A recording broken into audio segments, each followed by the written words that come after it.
हमारे अतीत पर हमारा भविष्य निर्भर नहीं करता, क्योंकि हम ऐसे परमेश्वर की सेवा करते हैं जो हमें लगातार आगे बढ़ने के लिए योग्य और सामर्थी बनाता है। इसीलिए तो जब हम अपने ही जीवन को पीछे मुड़ के देखते हैं तो हैरान हो जाते हैं, और ऐसा ही हैरान करने वाला भविष्य आपका इंतजार कर रहा है।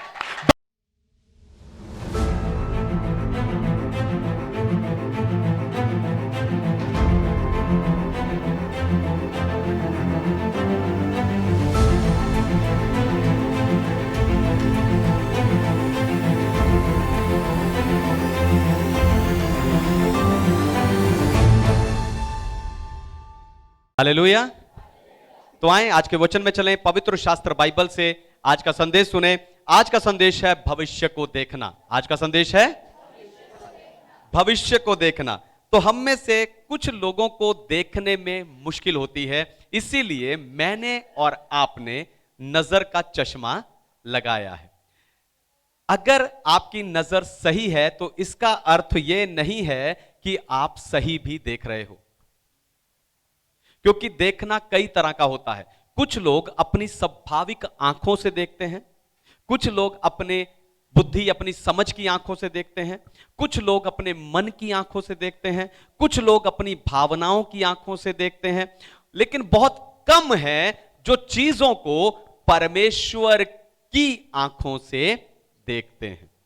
आपकी नजर कैसी भी हो, आपकी नजर इनमें से कैसी भी हो, पर आप में से हर कोई यह जानने की भरपूर कोशिश करता है कि आपके भविष्य में आपके लिए क्या रखा है, आपका भविष्य कैसा होगा, आपके साथ अच्छा होगा या बुरा, भविष्य में आपके लिए क्या मिरास रखी हुई है, भविष्य में आपको कब क्या और कितना मिलेगा।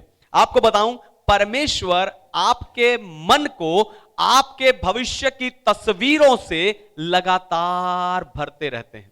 अगर आप उन तस्वीरों को समझें, उन तस्वीरों को जोड़ें, तब आप अपने भविष्य का एक अच्छा पूरा चित्र देख पाओगे। आपको आपका भविष्य को आप देख पाओगे। तो आप अपने भविष्य को कैसे देख सकते हो, यही बताकर आज मैं आपको उत्साहित करने जा रहा हूं। लेकिन उससे पहले मैं चाहता हूं कि दुनिया भर से जितने विश्वासी स्पिरिचुअल पैशन असेंबली यानी आत्मिक उत्साह की सभा के संदेश को सुनते हैं, हम जोरदार ताली से उनका स्वागत करें।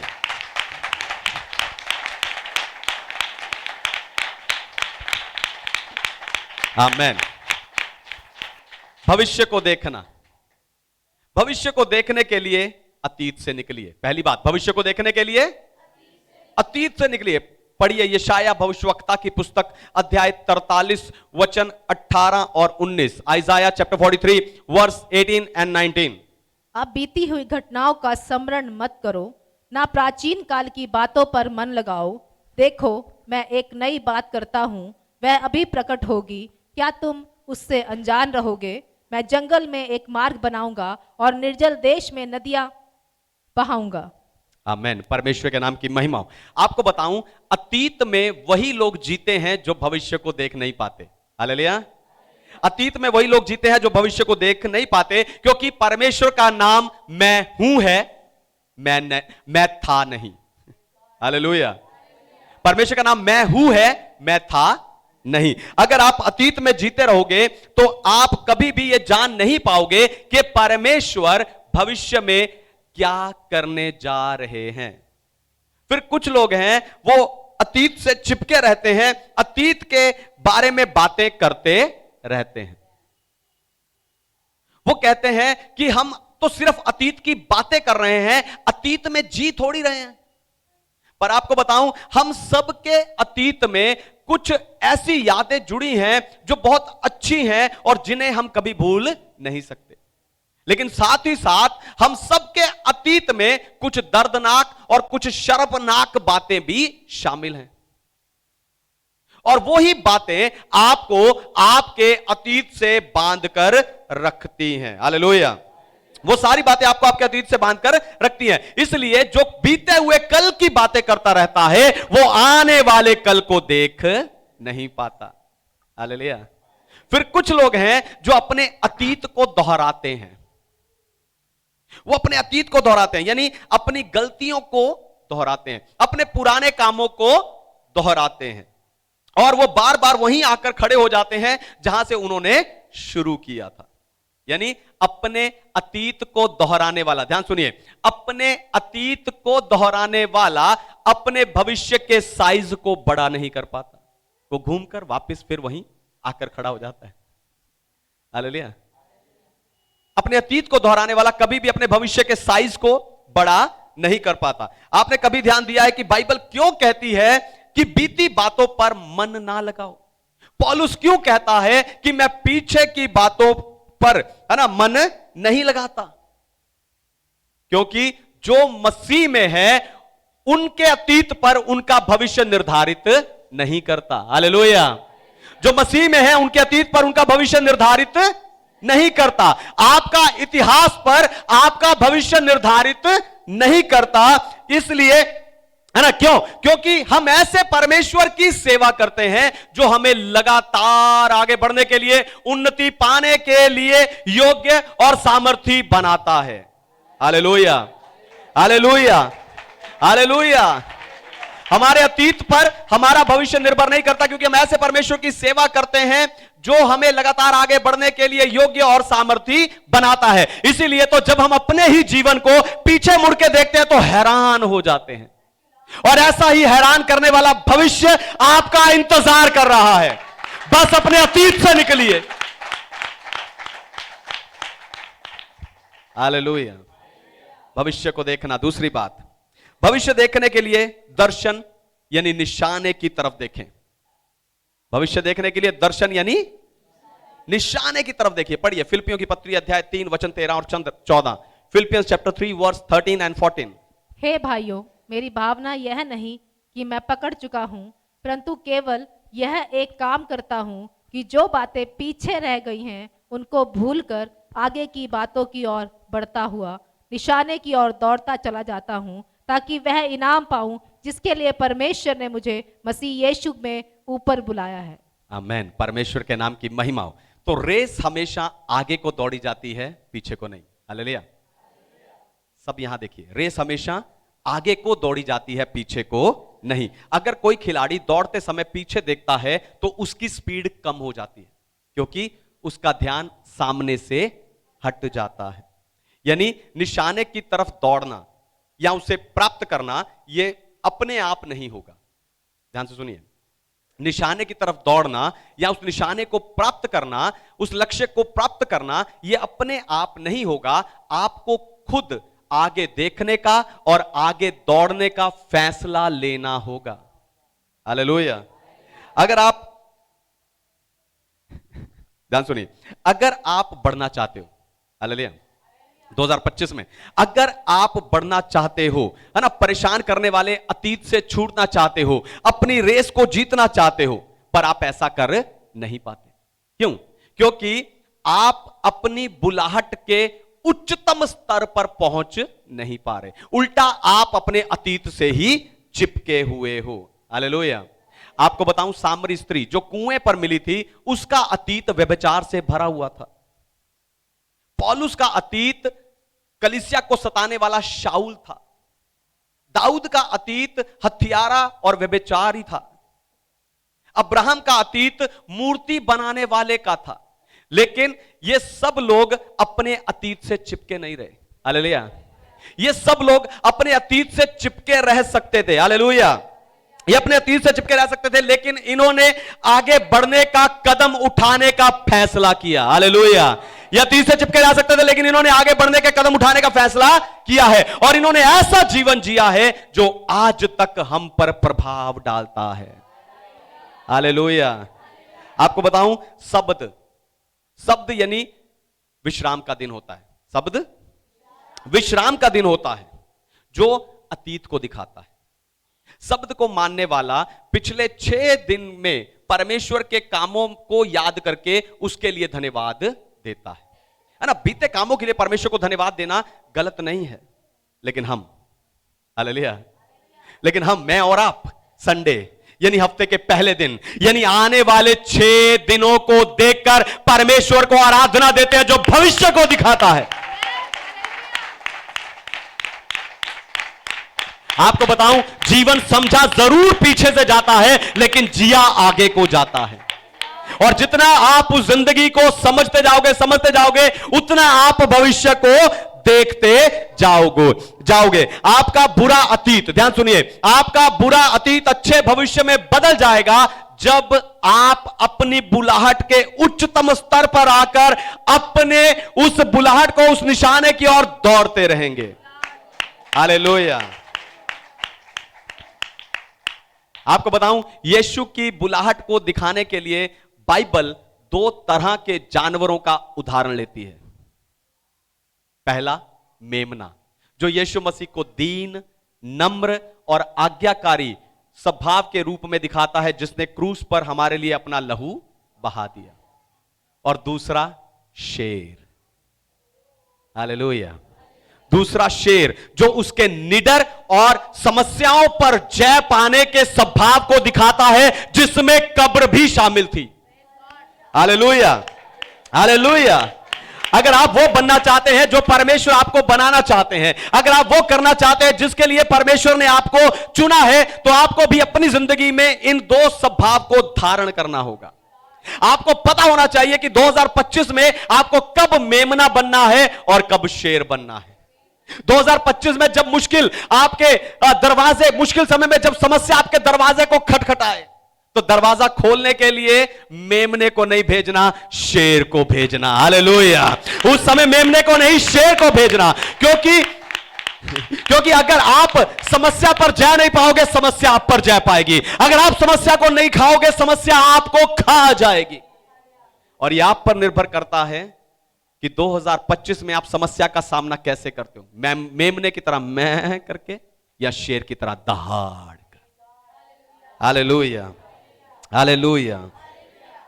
आपको बताऊं, शेर के देखने की उत्तम एक उसमें सामर्थ्य है। शेर की आंखों में देखने की एक उत्तम सामर्थ्य है। अगर आप शेर के चरित्र को धारण करें तो आपका चीजों को देखने का नजरिया पूरी तरह बदल जाएगा। क्योंकि शेर रात के समय अंधेरे में भी हम मनुष्यों से 6 गुना ज्यादा बेहतर देख सकता है। इसीलिए शेर रात को शिकार करता है। हालेलुया। अगर 2025 में आप शेर का चरित्र धारण कर लें, ध्यान सुनिए, 2025 में अगर आप शेर का चरित्र धारण कर लें, तो अपनी जिंदगी के अंधेरे समय में भी आप शिकार कर पाओगे। अपनी जिंदगी के अंधेरे समय में भी आप चीजों को बना पाओगे। अपनी जिंदगी के अंधेरे समय में भी आप जय पाओगे। क्योंकि जब लोग पीछे हटेंगे, आप आगे बढ़ते जाएंगे। जब लोग डरेंगे, आप शेर की तरह निडर होकर आगे बढ़ते जाओगे। क्योंकि आप शेर की तरह चीजों को दूसरे नजरिए से देखोगे। हालेलुया। और ये मेरे तीसरे पॉइंट की ओर जा रहा है। तीसरा और आखिरी पॉइंट, भविष्य देखने के लिए परमेश्वर के नजरिए से देखो। भविष्य देखने के लिए पढ़िए भजन संहिता 119 वचन 18, साम्स 119 वर्स 18। मेरी आंखें खोल दे कि मैं तेरी व्यवस्था की अद्भुत बातें देख सकूं। आमेन। परमेश्वर के नाम की महिमा। तो जब मैं छोटा था, मेरे घर के बाहर एक बहुत बड़ा पेड़ था। मैं जब भी उस पेड़ के नीचे जाता तो उस पेड़ की विशालता को देखकर हैरान होता था। फिर एक दिन मैं थोड़ा और बड़ा हुआ, मैं अपने घर की तीसरी मंजिल की छत पर गया और उस छत से मैंने नीचे देखा। और जब मैं ऊपर से नीचे देख रहा था, मेरा ध्यान उस पेड़ पर गया और वो पेड़ मुझे बहुत छोटा लगा।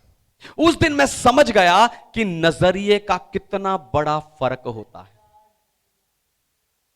आप भविष्य देख नहीं पाते क्योंकि आपके नजरिए में और परमेश्वर के नजरिए में फर्क है। जिस नजर से परमेश्वर चीजों को देखते हैं, उस नजर से आप चीजों को नहीं देख रहे। हालेलुया। क्योंकि है ना, परमेश्वर के मुकाबले आपका नजरिया छोटा और सीमित है। हालेलुया। आप नजरिया छोटा और सीमित है। क्यों? क्योंकि आपका नजरिया आपके अतीत से जुड़ा हुआ है, 2024 से जुड़ा हुआ है। हालेलुया। 2024 से जुड़ा हुआ है। जब यीशु स्वर्ग जा रहे थे तो चेले चिंतित थे। उनका नजरिया यह था कि यीशु का हमारे साथ ना होने से हम कुछ भी कर नहीं पाएंगे। लेकिन यीशु का नजरिया यह था कि जो वचन, जो सामर्थ, जो अधिकार मैंने तुम्हें दिया है, वो इस संसार को बदलने के लिए और जीतने के लिए पर्याप्त है। आपको बताऊं, आज तक मैंने लोगों को जो भी बातें बताई या भविष्यवाणी की, वो हमेशा सही साबित हुई हैं, क्योंकि मैं चीजों को परमेश्वर की नजर से देखता हूं। मेरी सगी बहन को मैंने कुछ बातें बताई, उसकी जिंदगी के बारे में मैंने कुछ बातें बताई, आपको यह करना चाहिए, आपको यह नहीं करना चाहिए। उसकी जिंदगी के मुश्किल समय में, उसके पति की मृत्यु के बाद मैंने उनको बताया कि इस मुश्किल समय में आपको यह करना चाहिए, आपको यह नहीं करना चाहिए। पर उस समय उन्होंने मेरी बातें नहीं मानी।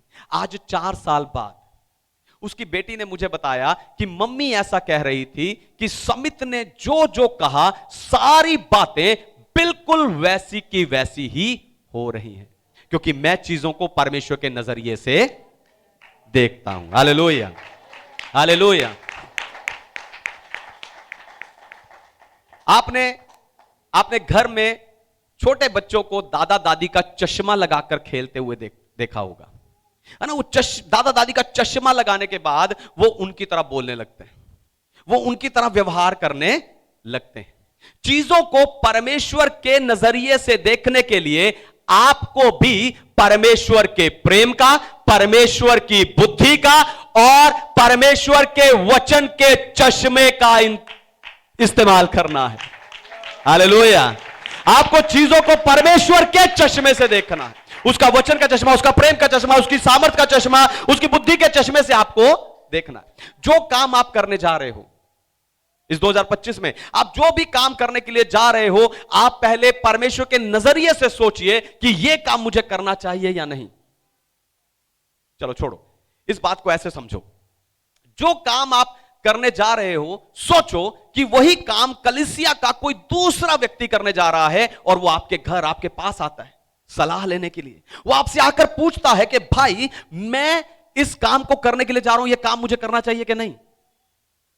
तो आप उसे क्या सलाह देंगे कि यह काम उसे करना चाहिए या नहीं? अगर नहीं तो क्यों नहीं? हालेलुया। अगर नहीं तो क्यों नहीं? क्यों? ताकि आप एक बड़ी गलती करने से बच जाएं। हो सकता है आज आप उस काम को ना करें, पर 10 दिन बाद, 20 दिन बाद, 2 महीने बाद आप उस काम को कर बैठें। अगर हां तो आपको यह सोचना है, यह उसको सलाह देना है अपनी इमेजिनेशन में, आपको अपने भविष्य में, जो आप भविष्य देख रहे हैं, आपको यह सलाह देना है। अगर हां तो उस काम को कैसे करना है और उसका नतीजा सोचिए। हालेलुया। वो काम चाहे 1 महीने का हो, चाहे 3 महीने का हो, चाहे 6 महीने का हो, चाहे साल का हो, उसका नतीजा बिल्कुल वही आएगा जो आपने आज भविष्य देखा है। इसलिए 2025 में चीजों को परमेश्वर के नजरिए से देखिए। 2025 में चीजों को परमेश्वर की बुद्धि, उसके प्रेम, उसके वचन के चश्मे से देखिए। तो 2025 में समय को परमेश्वर के नजरिए से देखिए। दुनिया के नजरिए में समय को कोई हरा नहीं सकता। दुनिया के नजरिए में समय परमेश्वर के लोगों के विरुद्ध चलता है, लेकिन परमेश्वर के नजरिए में समय को परमेश्वर हमारे धीरज को परखने के लिए और हमारे जिंदगी में अपनी योजना को पूरी करने के लिए इस्तेमाल करता है। अब्राहम को जब परमेश्वर ने बुलाया, वो 75 साल का था, और जब उसे बेटे की आशीष दी तो वो 100 साल का था। यानी उसकी आशीष में 25 साल का गैप था, और ये 2025 है। Hallelujah, hallelujah. और ये आपकी आशीष का साल और समय है।